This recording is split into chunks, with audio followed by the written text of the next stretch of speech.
बिस्मिल्लाहिर्रहमानिर्रहीम। अक्सर patient conscious होते हैं कि डॉक्टर साहब गले से ब्लड आना स्टार्ट हो गई है। अच्छा, ऑन एंड ऑफ थोड़ी थोड़ी ब्लड आती है, या जब हम स्पिट करते हैं थूकते हैं तो उसमें ब्लड आना स्टार्ट हो गई है। एक आधा ड्रॉप्स आ जाता है, फ्रेश ब्लड आ जाती है, तो बहुत ज़्यादा कॉन्शियस हो जाते हैं, बहुत ज़्यादा एंजाइटी में हो जाते हैं कि कहीं कि डॉक्टर साहब ये कैंसर तो नहीं है, कहीं खुदा न खासा मुँह के अंदर कोई रसोली तो नहीं बन रही।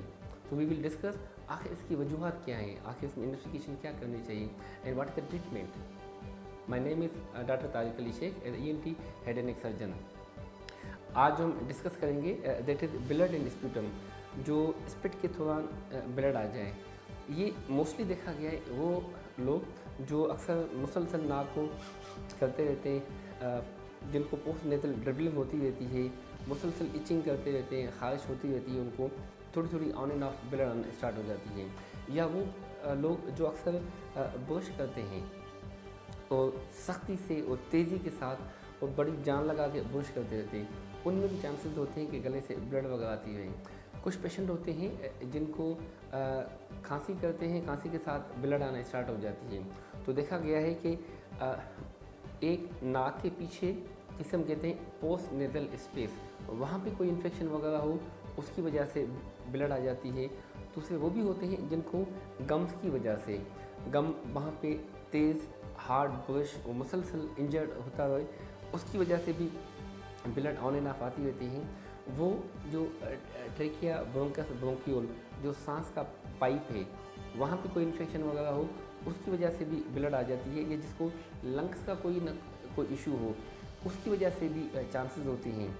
तो वो भी लोग होते हैं जो बेतहाशा दवाइयाँ इस्तेमाल करते रहते हैं इन द फॉर्म ऑफ, जैसे प्रेगनेंसी में या बवासीर में लोग इस्तेमाल करते रहते हैं, या कुछ वो मेडिसिन जो खून पतला करने वाली मेडिकेशन इस्तेमाल करते हैं, जैसे हम एस्पिरिन डिस्पिरिन वगैरह करते हैं, उनमें भी चांसेस होते हैं ये ऑन एंड ऑफ थोड़ी थोड़ी ब्लड आती है। तो पेशेंट बहुत ज़्यादा कॉन्शियस होते हैं कि डॉक्टर साहब मुझे TB तो नहीं हो गई, कहीं खुदा न खासा मुझे कैंसर तो नहीं हो गया, कहीं रसोली तो नहीं हो गई। तो ऐसे पेशेंट को फिर हम प्रॉपर हिस्ट्री लेके फिर इन्वेस्टिगेशन करते हैं, फिर उसका ट्रीटमेंट किया जाता है।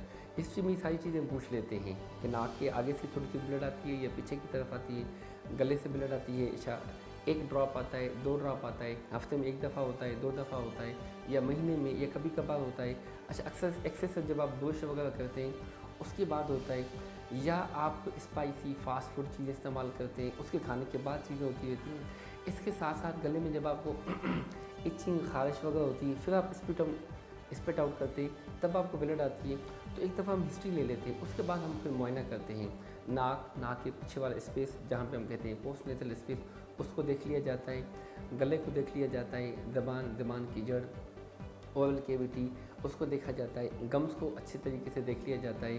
फिर कैमरा डाल के खुराक की नाली, सांस की नाली, उसको देख लिया जाता है। एक्सरे चेस्ट वगैरह करवा के साथ में लंग्स को भी इन एडिशन देख लिया जाता है। इन्वेस्टिगेशंस के लिहाज से पेशेंट्स को हम बेसलाइन करवाते हैं, एक्सरे चेस्ट वगैरह करवाते हैं, बलगम की साथ में हम टेस्ट वगैरह करवा लेते हैं कि कोई भी सोर्स ऑफ इन्फेक्शन है तो उसको भी साथ में ट्रीट किया जाए। तो वंस हिस्ट्री हो गई, उसका पूरा का पूरा मुआयना हो गया, ये उसकी इन्वेस्टिगेशन हो गई, now this is the time to treat. ऐसे पेशेंट को रीएश्योरेंस दी जाती है, ऐसे पेशेंट को काउंसिल की जाती है कि ऑन एंड ऑफ ब्लड का आना कोई परेशानी की बात नहीं है, कभी कभार थोड़ी बहुत ब्लड का आना कोई इशू बात नहीं है। एक आप काम कर लें कि एक आप नाक को बहुत ज़्यादा इचिंग ना किया करें, खारिश ना किया करें।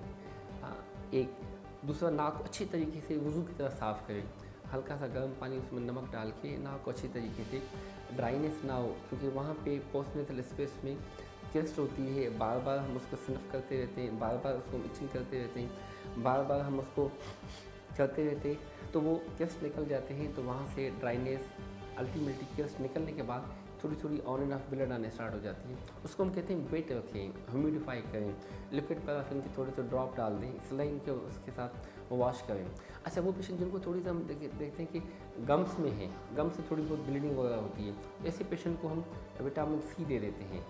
ऐसे पेशेंट को हम कहते हैं कि आप ब्रश इस्तेमाल करें, सॉफ्ट इस्तेमाल किया करें, सुबह नाश्ते के बाद, रात को सोने से पहले सॉफ्टली आराम से 4 से 5 मिनट आप अच्छी तरीके से ब्रश करें। ओरल कैविटी का अच्छे तरीके से हाइजीन का ख्याल रखा करें, माउथ वॉश किया करें। अच्छा, इससे पेशेंट्स को जिनको गैस्ट्रोइसोफेजियल रिफ्लक्स का प्रॉब्लम रहता है, खाना खाने के बाद पेट भारीपन हो जाता है, ब्लोटिंग होती रहती है, उनको इचिंग खारिश होती रहती है, गले के पीछे छोटे छोटे दाने से अगर बने होते हैं, तो ऐसे पेशेंट को फिर हम पीपीआई दे देते हैं, मैदे की मेडिकेशन दे देते हैं, माउथ वॉश दिया जाता है। पेशेंट को कहा जाता है कि आप सैलड लें, आप फल लें, आप फ्रूट्स वगैरह लें, विटामिन सी वगैरह लें, आप एक्सेस अमाउंट में इंटेक आप करें, हाइड्रेशन वगैरह करें, जिससे 99% चांसेस होते हैं चीज़ें सेट हो जाती हैं। बहुत रेयर पेशेंट होते हैं जिन पेशेंट्स में अगर मुसलसल बुखार रहता है 103, 104, अच्छा शाम को सर्दी होती है, कप कपी होती है, अच्छा पेशेंट को दिन ब दिन वज़न कम होता जा रहा है, अच्छा वो मुसलसल उसको खांसी के साथ ब्लड आने स्टार्ट हो जाती है, भूख नहीं लगती, वज़न दिन ब दिन कम होता जाए, ऐसे पेशेंट को थोड़ा सा हम सस्पेक्ट करते हैं कि ट्यूबरकुलोसिस ना हो, निमोनिया ना हो, चेस्ट का कोई प्रॉब्लम ना हो, तो फिर उस पेशेंट को फिर हम सीटी स्कैन, एक्सरे चेस्ट, और फिर वंस डायग्नोस हो जाता है कि टीबी है, निमोनिया है, एसोसिएटेड पैथोलॉजी है, तो उसको फिर हम अकॉर्डिंगली मैनेज करते हैं। वरना 90-95% चांसेस होते हैं कि ऑन एंड ऑफ कभी कभार ब्लड का आना, थोड़ी बहुत ब्लड का आना, तो ये 3-4 प्रिकॉशंस होते हैं, एहतियाती तदाबीर होते हैं, और साथ में ट्रीटमेंट किया जाता है जिससे पेशेंट बिल्कुल फिट हो जाता है। इट्स ऑल अबाउट ब्लीडिंग, बलगम के साथ आना, उसकी एहतियाती तदाबीर एंड उसका treatment. Thank you so much.